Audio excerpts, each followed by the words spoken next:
kind of a verbal overview of what we're doing here at Durham, and hopefully it kind of leads on from what Simon has talked about from the NEPO regional point of view.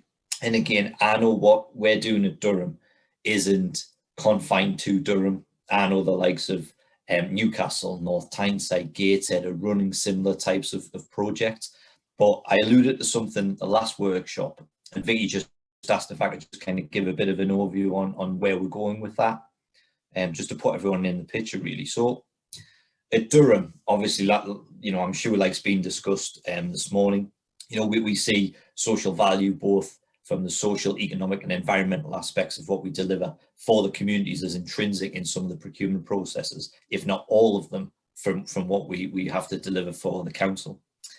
Now, the difficulty on that is how you build in quality, price and then social value to make it a really kind of an award mechanism. So we've been working with NEPO, with the other authorities in the Northeast, and we've kind of got ourselves together with Social Value Portal and adopted their themes, outcomes and measures process for social value, which again, I'm sure most people are aware of by now. I know through NEPO and some of the social value delivery group work that we're doing collectively, where our relationship with them is growing stronger every time we kind of have a session with them. And year after year, I think the Northeast authorities are having a big influence nationally on that. That's how good I think we are in the Northeast, that we're influencing national delivery on social value, and that's getting rolled out kind of all across the country. So in Durham, what we decided to do is, because we've adopted policies, probably something that Helen, I caught the tail end of what she was touching on around policies and things, we've issued something called the Local Wealth Creation Policy, which is really nicknamed the County Durham Pound.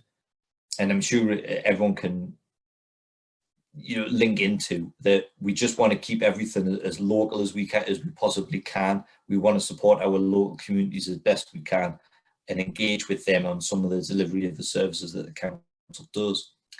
So we thought, right, we've got TOMS, we've got the national version, we've ran a few pilot exercises. There's some pros and cons of doing that. And we thought, actually, what would be really good is if we design kind of a Durham TOMS. So we've took the national model from the Social Value Portal and we've worked with them on this. We've linked it to some of the policies that we have in the council, in the ones that we are starting to roll out, the County Durham Pound, for example, on local spend, and also work closely with the low carbon team, who obviously are key in delivering the actions relevant to the climate change emergency response that we've launched at Durham, again, which I appreciate a lot of authorities have. So what we've done is we've took some of the measures from the, I think it's 200 plus from the national ones, and we've really made them specific to Durham. And we've said, going forward, this is what we're going to assess people on as part of procurement activity, and anything over thresholds. At the moment, we're going to use the government procurement threshold, or the old OJU threshold. It's going to be mandated that we're going to use that mechanism as part of our reward criteria, and it's going to have a minimum weighting of at least 10% on those commitments. Now, the TOMS model isn't the be all and end all, and we're going to put it out there, and we expect everyone to know what to do. It comes with a lot of kind of training and engagement, which we're working with Social Value Portal on at the minute, hopefully hosting a few webinars.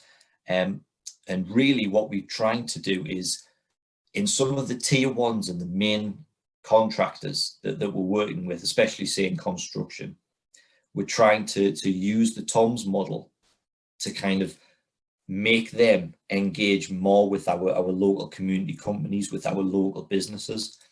And that's where, for example, we're running a DBOP program, which is through our Business Durham area of the council.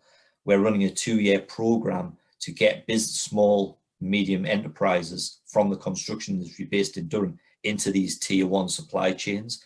Now, the TOMS model is really good for that, because what we're saying to them is, this is how you can support tier 1s in their tender bid process.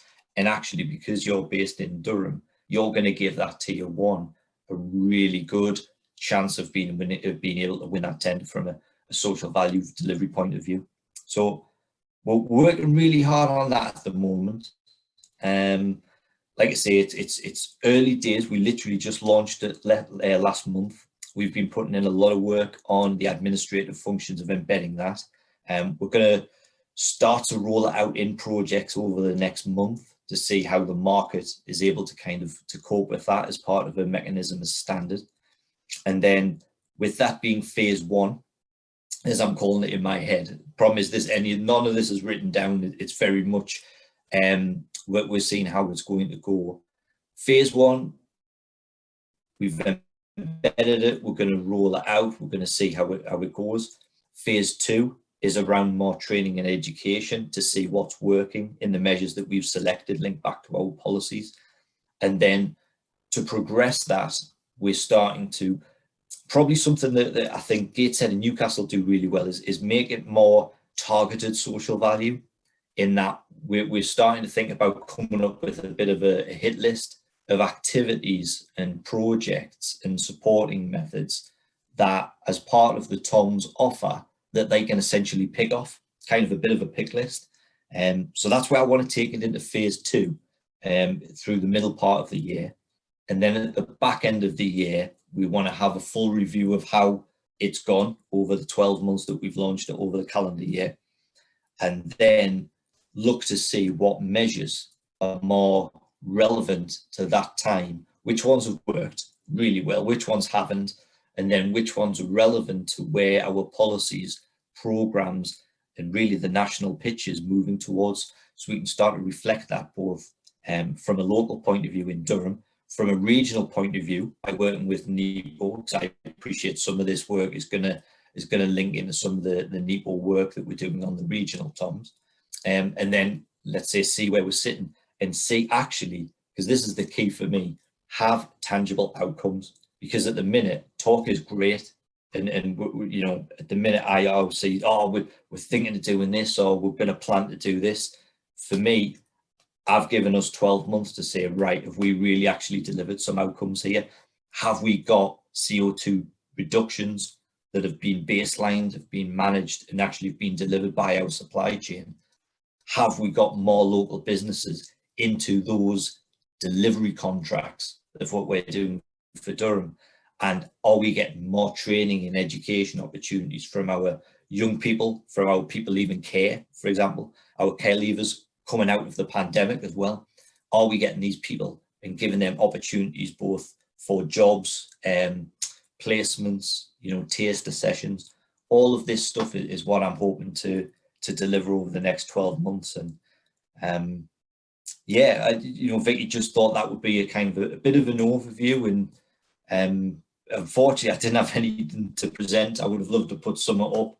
Unfortunately, I didn't quite have time to kind of put something together for today. But like I say, we thought just putting that out there and seeing if anyone had any thoughts on it, anyone had any questions, and I'm sure people are doing something very similar. But I think for me, it's having a plan, having something in that's going to then force organisations to deliver on things, and then see what the outcomes are going to be, and then mould that in any future delivery requirement. So